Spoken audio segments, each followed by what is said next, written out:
leg stuff up top. Now I just want to kind of cover the very bottom stuff down south, which is all the foot stuff. The first thing I wanted to kind of get through before I start getting into this very ugly and poorly drawn foot over here is cutaneous sensation. I know that can be something that can trip people up sometimes, but I kind of wanted to go through it here with you guys before getting into the muscles and innervation and blood supply there. A big thing that I want to kind of get across here is you have a different nerve here on the lateral malleolus compared to the medial malleolus. The medial malleolus will get the saphenous nerve. The top and over here will get the sural nerve. A good way to kind of remember the sural nerve is that the sural nerve will travel up with the small saphenous vein in between the medial and lateral heads of the gastrocnemius muscle. So you may be somewhat familiar with it at this point. And the thing that gets the top of the foot here is your superficial peroneal nerve, or another name for it is the superficial fibular nerve. And one final thing that really trips people up is that the webbing between your big toe and your second toe right here is the deep fibular nerve, or the deep peroneal nerve. The deep fibular nerve, as you probably already know, does motor innervation to all the anterior compartment of the leg. But it also dives deep underneath the extensor retinaculum and then comes back out right here in between them two toes to do cutaneous sensation. It's something that can really trip people up, but something that you should definitely be familiar with. And then everything down here will be from either the medial or lateral plantar nerve, which is a branch of your tibial nerve. Okay? Well, cool. Now that we got that knocked out, let's start dissecting this diagram. One thing I could recommend for y'all is to just go ahead and just take a screenshot of this and then write it down so that way you can kind of take notes as you go along. But essentially what I have written here is the blood supply and the innervation. These guys will come on the medial side of the foot, pass just underneath the medial malleolus to come to the bottom of the foot. The way you know that this is the medial aspect of the foot is look right here, this poorly drawn big toe of the foot. So if we were looking at the patient, we would say that this is the patient's left foot, if I were to say. Okay? And then the midline for the foot is right down the middle of your second toe on the foot, okay? And then here we have these three little piggies here at the other end, okay?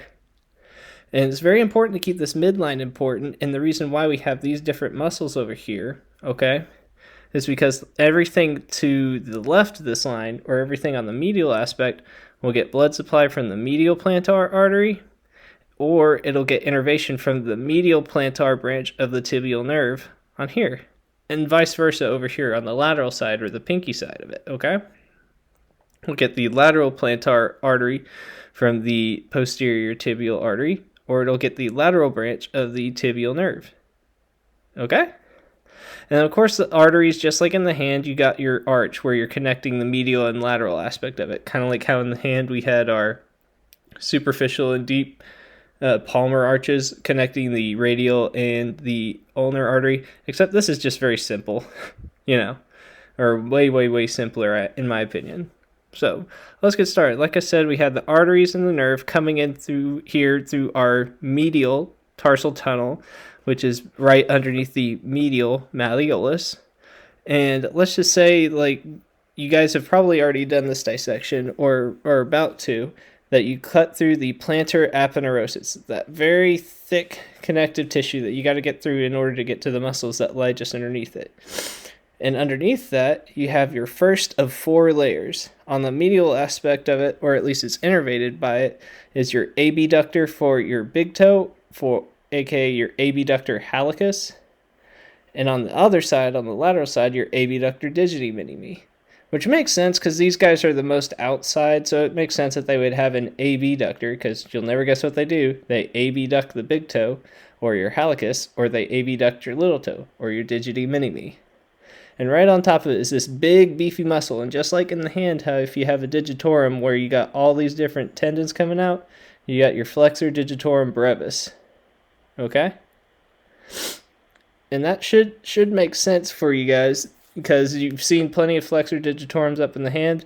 Now you just got to know this one down in the foot. But it's just simply flexor digitorum brevis, and that sucker is innervated by the medial branch of the tibial nerve. All right, so on to layer 2. Layer 2, after we reflect the flexor digitorum brevis muscle, we'll show the tendon to our flexor digitorum longus. And to assist the flexor digitorum longus tendons are these lumbrical muscles. Okay?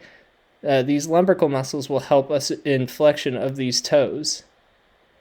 So the first lumbrical is going to be innervated by the medial branch of the tibial nerve, okay?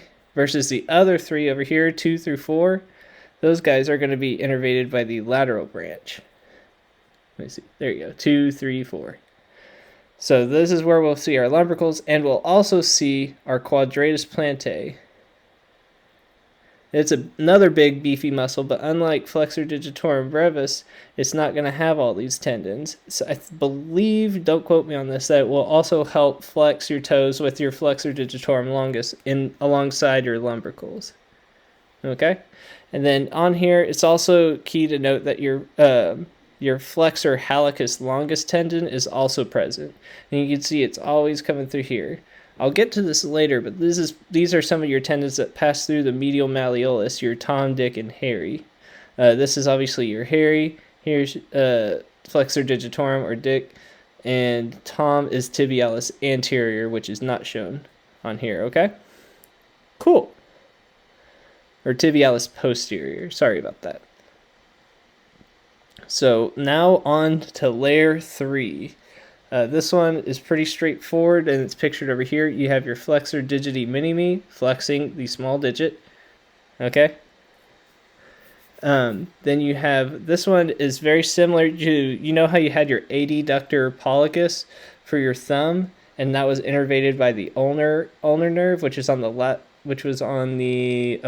medial side. I had to remember what was medial and lateral in anatomical position for the hand. Same deal. Even though the adductor halicus is helping to adduct the thumb, the nerve is coming from the opposite side of it. So they're going to kind of help pull the big toe this way. And that's going to be innervated by the lateral branch. Okay?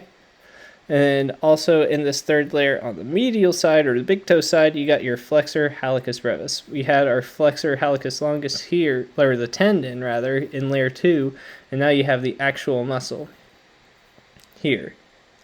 And then this guy, I just wanted to include this picture because it kind of helps put everything together and is more realistic, because obviously the dissection is not going to look anything like this, so this is kind of more realistic.